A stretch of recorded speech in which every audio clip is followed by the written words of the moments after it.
Most of what I collect are old home movies, stuff from the 20s and the 30s where the people that took the movies were traveling, maybe going to exotic places. Joe Tomelleri likes to share his old film collection with friends and neighbors. But this time it's not exotic locations on the screen. They're watching home movies of Kansas City that haven't been seen for a long, long time. Joe makes his living as a scientific illustrator, but he's also gotten pretty good at finding old films online, many with no description of what they might contain.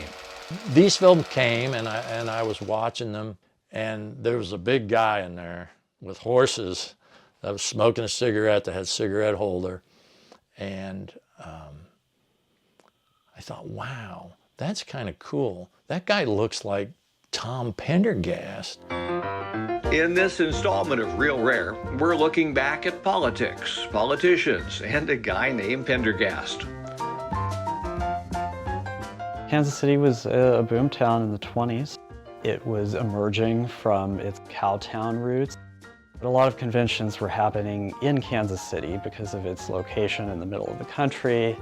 And Kansas City was right in the middle of the best connected hub for railroads in this region. This film from June 1928 shows downtown streets decked out for the Republican National Convention. Since Municipal Auditorium didn't exist yet, it was held at Convention Hall. The so-called 90-day wonder was built just in time for the Democratic Convention in 1900. And you're seeing it just a few years before it was demolished. Kansas City had a reputation as being a wide-open town. Basically bootleg liquor, gambling, prostitution, jazz music, what people viewed as a life of sin.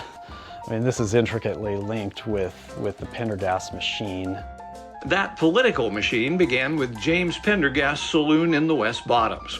When he died, his brother Tom took over and forged the kind of economic power that earned him the nickname The Boss.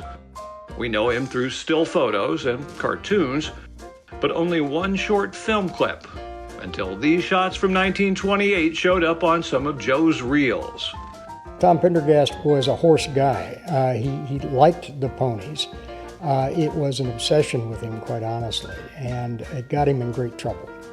The activity appears to be at Pendergast's farm on Vivian Road in the Northland, not far from the racetrack he owned in Riverside. He was not good at picking the winners in horse races, but he loved to bet. The code name, as I understand it, for him among local bookies was he was Sucker. I was a little hesitant to reach out because I thought, what if this isn't Pendergast? What if it's his look-alike twin brother or something? I just read something about him, and it talked about how he always had his cigarette holder, and there he was. We think that's Pendergast. Would you agree? Absolutely. Not convinced yet? Well, immediately after the images from the farm, this gentleman pops up on the film. Joe's research says it's Robert Paul Lyons, later the vice president of Ready Mix Concrete, one of a dozen or so companies Pendergast owned, the one that paved Brush Creek, among other things. So that was basically how he operated, was getting these city contracts for his own companies, funneling taxpayer money to his companies. He was in a position to make sure that his company got the bids on construction projects throughout, especially government-sponsored construction projects, which in the 1930s was most of what was going on. The boss wasn't satisfied to just run Kansas City. His influence spread across the state, and that's seen in this footage from yet another reel, the 1932 inauguration of Platte City's own Guy Park. When Francis Wilson, the Democratic nominee for governor, died suddenly before the election, Pendergast reputedly handpicked his old pal Park for the job. I think it's widely understood by historians today that, and people at the time, that Park was, he was viewed as a rubber stamp for Pendergast. The celebration includes Pendergast's nephew James and his son Thomas Jr., who was hired by the new governor. All of which leads to the question, who had the access to film all this? We're not sure. Joe thinks it might have something to do with this place. And learning more about what he's found is a big part of why he wants people to see them. It's not unusual for archives to receive collections where we get photos and things that are unidentified, and we rely heavily on the public to help us identify people, places, and events.